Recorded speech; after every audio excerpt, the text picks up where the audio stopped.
They said Egypt was a land of certainties. The sun would rise, the river would swell, and the dead would sleep behind their seals. That was before the night a king defied the river and begged the dead to breathe. The princess died at dusk, when the sky was a bruise the color of pomegranate rind. The court physicians spoke with honeyed voices and frightened eyes. A cobra, they murmured, perhaps one of the small temple guardians, perhaps something else. Venom or fever, fate or curse. No word could soothe the father's hands when they could no longer warm a cooling cheek. The Pharaoh did not cry. He knelt by the low bier where his daughter lay, a narrow braid coiled at her ear like a sleeping serpent, and held steady as a carver's chisel. He had ruled long enough to know that grief was a river without banks. But a king is also a craftsman. He shapes the floods into fields and decrees into cities. If the river could be taught to feed the land, perhaps death could be taught to feed life. The court urged swiftness. "Let us prepare her for the passage," said the vizier, eyes lowered. "Let the embalmers perform the rites so her ba may find its way." The Pharaoh listened, and then he lifted his daughter in his arms. "No," he said, "no knives, no salt. Not yet." The embalmers faltered. The priests faltered. Only the king did not. In his gaze the palace fell silent, and beyond its walls the city listened with him. The people had learned to read the weather in their lord's face. Tonight the air tasted of stone. "Make ready," he said. "We go to the western necropolis. We go to the city of the dead." They moved at moonrise, bearers, guards, acolytes, and at their center the Pharaoh, veiled and unblinking, the girl asleep against his chest as if he were only walking her from a feast. The necropolis lay on the desert's lip where the red land rose, like the flank of a giant beast. Tombs opened their mouths in rows. Steely leaned toward one another as if whispering. There were places in that labyrinth where a voice could continue long after the throat that made it had fallen to dust. Waiting at the boundary stone were those who kept older things than palaces. The lector priests, thin as reeds, their eyelids painted like coal lines on papyrus. The eldest of them, whose name had been stolen by the desert and replaced with a title, he who recites at dusk, stepped forward and touched his brow to the earth. "Great one," he said, "you bring the sun to the west." "I bring the sun to my daughter," the Pharaoh answered. "You told me there are doors no hand may open. Tonight we opened them with words." The old priest did not flatter. "Words are heavier than stone, Majesty. Stone can be broken. Words cannot." "Then let them break death," the Pharaoh said. They led him below. Torches painted the walls with flocks of small birds. Gods in profile looked away, carved as if embarrassed by the living. The air was older than memory. In a chamber beneath a chamber, behind a false door and a breath of warning incense, the priests unwrapped a bundle of linen and cedar and lifted free a thing like a book, but older, an anthology of doors. The book of going forth by day had many faces. This one glittered not in gold, but in ink black and red signs, cramped hands, margins filled with proverbs and corrections. It had survived 3 fires, 2 earthquakes, and the apathy of a king who did not read. It would survive this night as well, though not unchanged. The lector priest set the book on a table of alabaster. "We ask the river's consent before we cross it," he murmured, more to the room than to the king. We ask the sky's consent before we breathe it. The river is a god. The sky is a god. The places between are guarded. I have poured 1,000 jars of beer for the gods, said the Pharaoh. I have gilded their temples and carried their boats. Tonight they will pour for me. Begin. They arrayed the princess on a bed of woven palm. They placed a lotus at her throat and a beetle of green stone above her heart. The Pharaoh stood at her head and touched her hair once, the gesture of a father who has tucked his child in 100 times, a rite that needed no priest and no crown. The lector priest opened the book. The others took up sistrums and manats, copper and shell, rhythm to hold the words upright. The Pharaoh had never liked music. It confused his calculations. Tonight it steadied him. They began with pleas. They continued with compliments. They moved at last to commands. O doors of the sky, swing wide for the daughter of the king. O ground, loosen thy hand. O heart, be returned. There were other recitations darker, words meant to bind and to beckon and to burn. The old priest's voice roughened. The torches bucked as if in a wind. He who recites set dusk did not look at the Pharaoh when he asked for what had not been given to men. Majesty, he said, in the breath between two spells. We can guide a Ba. We cannot create one. There must be. There is, the Pharaoh said softly, and laid his palm over the beetle stone. I am her father. The old man closed his mouth. In the lines of his face, disappointment and pity wrestled and called each other brothers. They came to a chapter old, even then a weaving of names that made a net. The lector priest lifted his eyes to the ceiling, where constellations had been painted like jeweled fish, and called the river that flowed through the sky. Hapi, he said, and his voice was almost tender. Hapi, who fills the two lands, who fattens the fields, who never tires though kings are dust. Look upon your children. The great one begs, the small one sleeps. Return to us a breath. The torches drooped.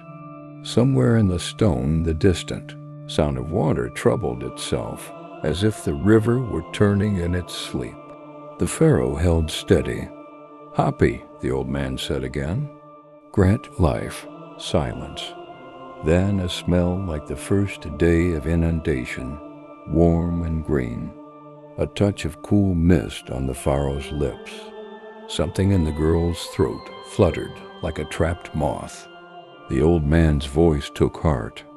O Osiris, judge of the Westerners. And then, when all expectations were arranged and facing the right direction, something else came. It was not wind. Wind brushes. This pressed a weight of attention, as if a lamp had been set before a statue, and the statue had remembered how to see. The torches regained their flame at once, too large. The copper rattles did not rattle. They trembled. The lector priest closed his mouth on a name he had not intended to say. In the girl's body, the fluttering became a wing beat. Her lips parted. Father, she whispered. The Pharaoh forgot the room and the priests and the river and the sky. He fell to his knees, and for the first time that night, the hardness in him cracked. My heart, he said, his voice a sound without armor. I am here. Her eyelids lifted. The pupils were wide. Nothing unusual. Yet one of the junior priests made a small sound and put his hand over the amulet at his own neck. The old man did not breathe at all. Majesty, he said very softly, take care. The Pharaoh did not hear. He had waited too long to listen. He gathered his daughter against him, felt warmth where there had been none, weight where there had been none, heard breath where there had been none. All the spaces that had gaped inside him began to fill with music he had not asked for and could not refuse. "We are going home," he said. "You cannot bring the sun to midnight without waking shadows." They followed the procession up from the necropolis and into the living city, soft-footed, delighting in the lamps. People came to their windows and wept and threw flowers. The princess veiled, borne in a litter heavy with saffron, lifted a hand once in acknowledgment. When she did, 2 pigeons tumbled from a parapet and did not rise. It is simple to find joy after famine. A decree went out, 5 days of feast. The breweries boiled, the musicians tuned, the dancers tied anklets of brass and looked for shade. The vizier drafted a proclamation that compared the king's love to the sun itself, and the princesses returned to a monsoon in a dry year. He borrowed 3 lines from a temple hymn and pretended they were his. That evening the Pharaoh sat at the head of the great hall. The pillars were a forest painted with vines. Incense made a veil above the crowd. He had never been so tired. He had never been so awake. He watched the princess, and now and then she looked back at him, and in those glances both of them believed that a machine larger than the world had reversed its grind for them. He did not see the cat that lay down among the harpists and forgot to wake.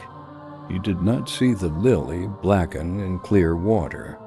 He did not see a servant stumble, smile it was only the heat and bleed from the nose.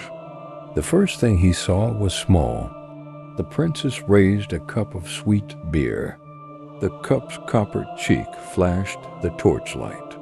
Her smile was not quite hers. It was a little too careful, like a mask held gently to the face of a friend. Her eyes, when the light slid across them, showed a color that had no word in the courtly tongue, something like gold stone heated to red, and behind it a flicker like the wick of a lamp in a temple that no one admits is a prison.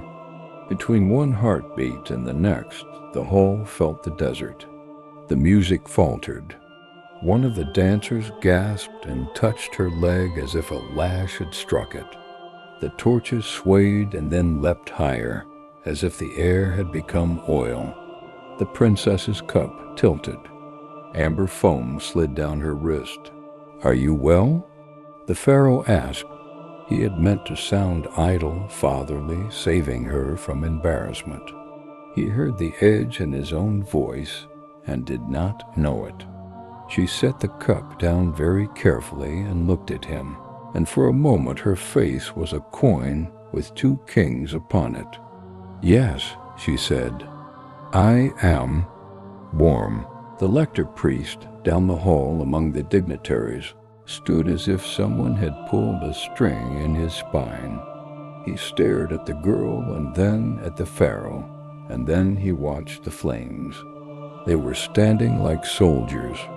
He drew a breath and did not let it out for a count of 10. Then he began to walk. He did not reach them before the first scream. That came from the servants' passage, thin and sharp and quickly smothered by the great doors as the guards slammed them shut on instinct. The second scream came from the kitchen court. The third came from the street outside, and before it ended, there were others, many, like birds flushed from a stand of reeds into a net. The princess's head tilted. It was not a human gesture. It was an animal listening. "What do you hear?" the Pharaoh asked, and the hall, which had been trying to pretend the world was ordinary, let the pretense fall and stared with him. "Thirst," she said. The lector priest reached them. He did not kneel. He reached out, palm up, the way one reaches toward a fire to feel if it will catch. "Whom do I address?" he asked. The girl turned her head. The old man saw what he had feared to name in the chamber below. Her pupils were a fissure in glass. Around them the gold red burned. He lowered his hand. "Majesty," he said, without looking away from her, "we must." The torches roared up. Heat fell across the hall as if the roof were noon. On the painted pillars the vines curled as if in a kill. The dancers' anklets scorched their skin. One of the harpists clutched at her instrument and left skin on the strings. The princess stood. She was slender and had been fragile in life. She had died of a bite, after all, a pinhead's measure of poison.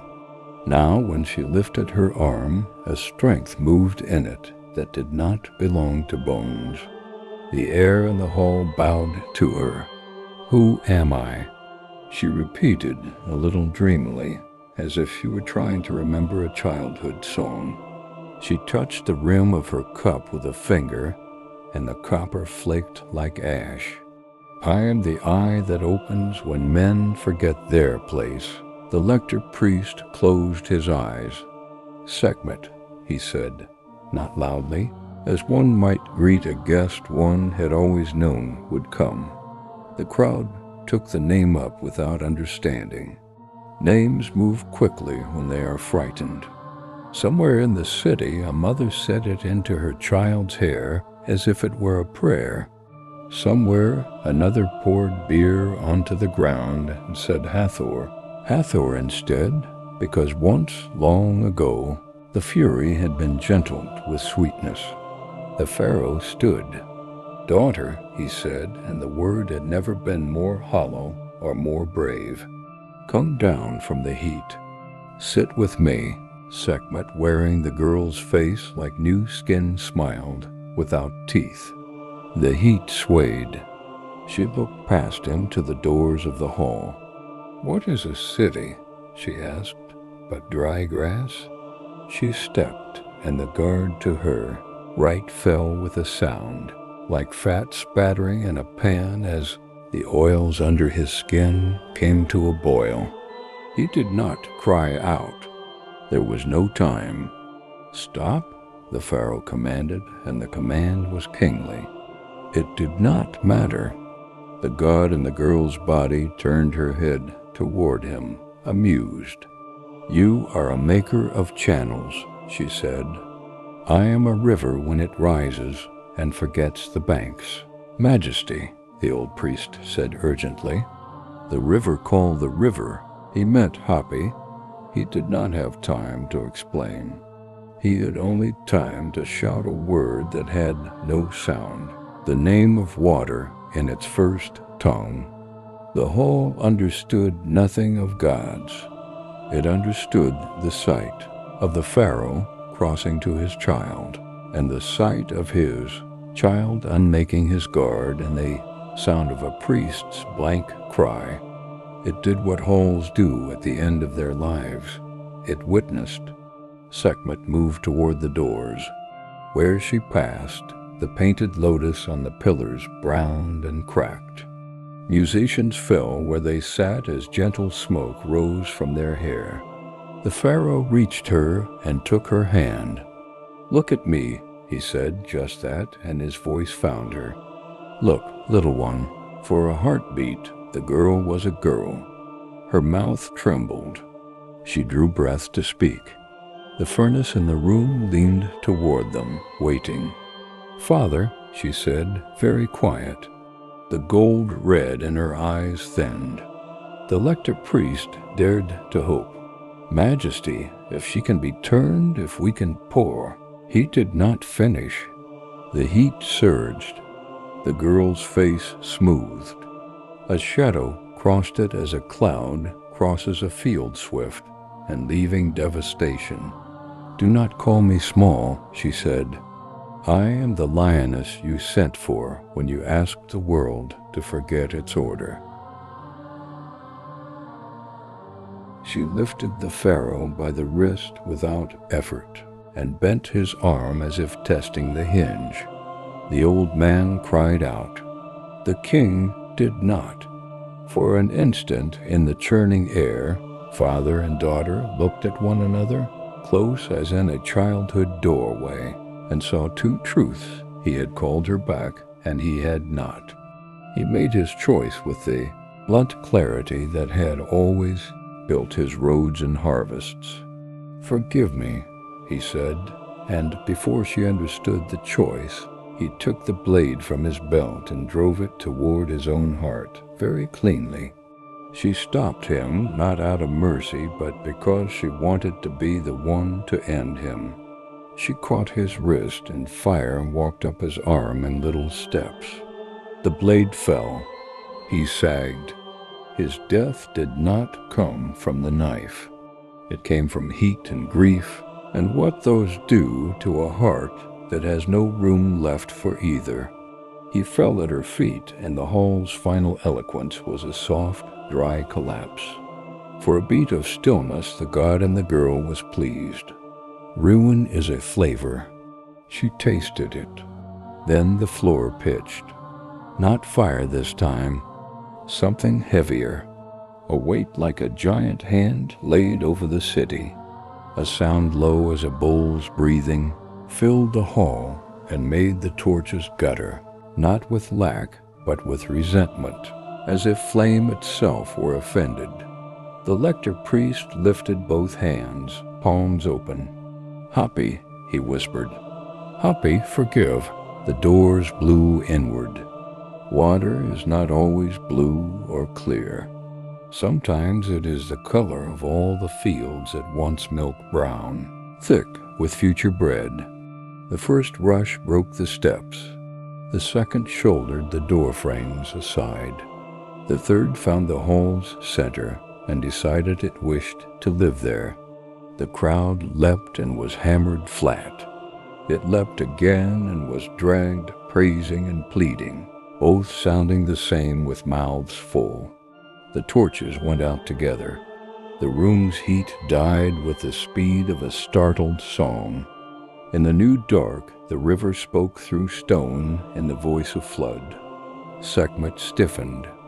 Water did not frighten her. She was old before rivers learned to gossip in channels. But the will that moved this water was not the soft patience of a god of bread. It was resolve. She turned her face toward the doors. A wall of brown glass came at her bearing flowers, sandals, knives, beads, fish, and 3 benches from a courtyard miles away. She stepped to meet it, reaching then staggered, and for the first time that night the body she wore betrayed her. The lector priest saw it. Majesty, he cried to the water in a voice that might have been a sob, she is wearing a mortal cup fillet.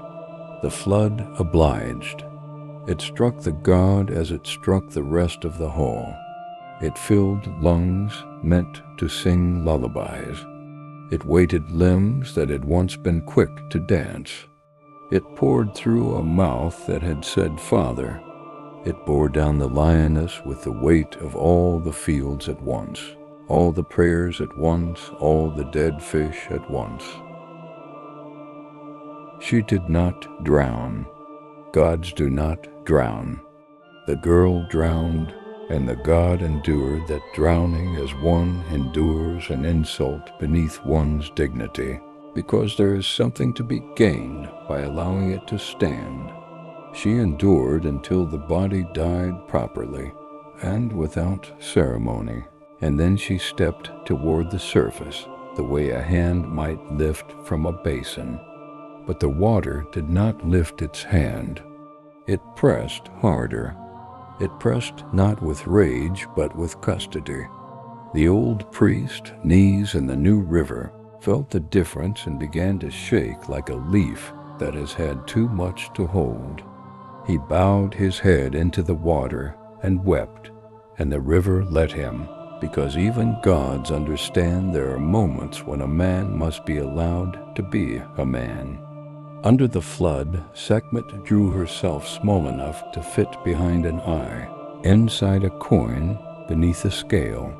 She waited for the moment when the river would become tired of being a wall. When it did, she would pass like fever through a city and begin again. The river did not tire. It broadened. It grew heavy with silt. It rolled the hall into gravel, and the pillars into teeth in a muddy mouth. It took the girl's body in its arms and carried her gently, as if she had been its own child. And when it had passed the palace and the markets, and the temple where her birth had been celebrated, it laid her down, not in a tomb, but in a bed of new earth.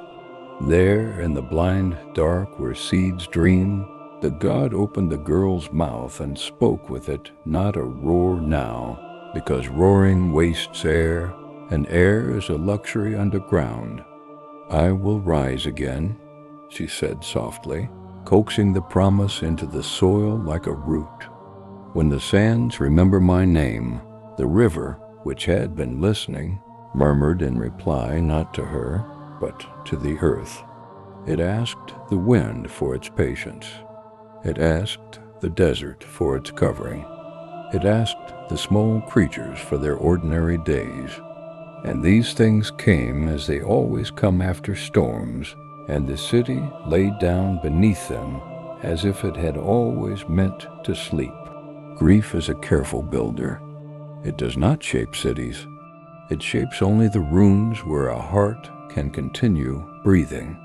The lector priest lived long enough to become very old, and then old beyond that, as if the river owed him interest for the night it borrowed his strength. He wrote what he could remember and what he would rather forget in a hand that leaned forward as if hurrying.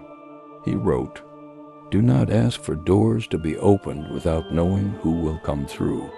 He wrote, "The river is mercy when we are foolish." He wrote, finally, on a shard of broken bowl, because he had run out of better materials, "If you love, love without demanding. If you demand, do not pretend it is love." He died with the sound of water in his ears. The desert did what deserts do. It kept the memory and scoured the names. It folded the drowned city into its layers like a mother tucking a child, too warm beneath too many blankets. Travelers crossed above, ignorant and thirsty. A shepherd lost a sheep there and found it and said a prayer of thanks to a God whose name was a garment that fit him that week. Centuries grew old. Languages curled like burnt papyrus. Kings wrote their names on stone and were surprised when the stone forgot them. One day a man with a notebook and a sunburn stood on a ridge and squinted at a line of darker green on the horizon and said, "That should not be there." He was very proud of his schooling and had come to prove a colleague wrong about an irrigation ditch. He found instead the lip of an old embankment, and below it a skin of earth with a different smell. He sent for friends. He sent for money. He sent for permission that would be ignored once the things were interesting enough.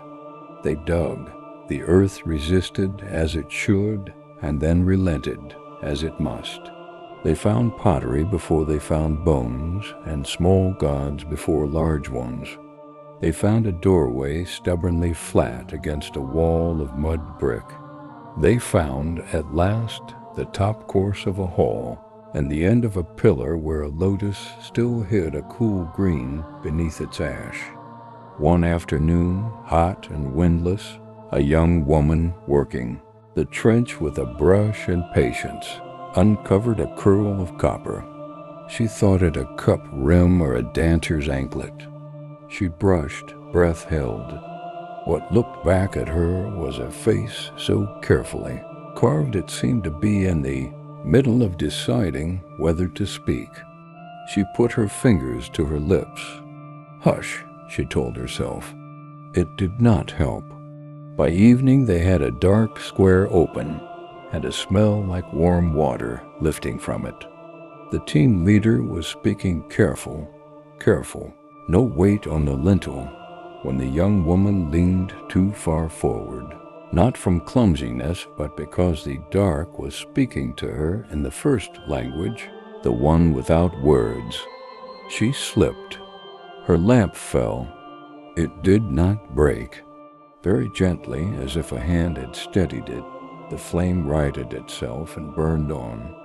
The team leader swore and reached. The others breathed. The young woman found her footing and stood underground. She was in a hall. Her lamp floated its small circle against a curve of stone.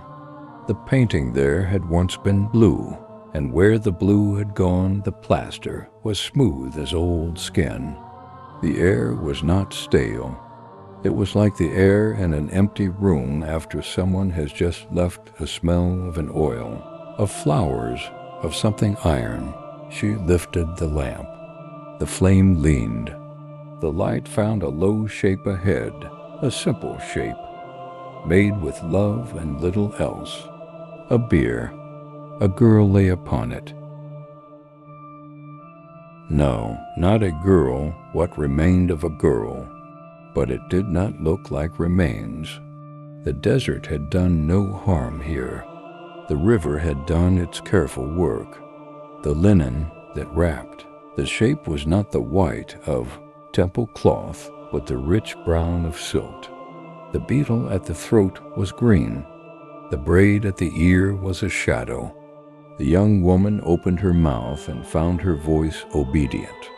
"Doctor," she said, "you should come see this." The river, listening from far away, came up into the soil a little quietly. The desert, which always knows what is best, tucked the edges of the night more closely around the sight. The wind held its breath. In the lamp's small circle, the girl did not move. But the flame found her face, and in the hollows of the stone around her something glinted red gold, like the inside of a kill seen from the doorway. The young woman did not know the word for that color. She gave it a name out of her own life, something to do with sunset in a city of different gods. She took a breath. It tasted faintly of lotus. "Do you hear that?" she asked the quiet. No one answered. The quiet was old and polite and said nothing when there was nothing useful to say. But down in the layered earth where the river had stored certain promises, where the desert's blankets lay heaviest, something very patient and very small smiled with a mouth that did not need flesh. "When the sands remember my name," it whispered. Outside, the Nile turned itself in its bed, restless, and then settled. That night the water dreamed of a lioness and a father and a city that had drowned so the fields might live. In the morning it rose at the correct moment and went obediently about its business, as if it were only a river. It is a mercy that rivers have such good manners. It is also a warning, for the things we ask for do not vanish when we are done with them.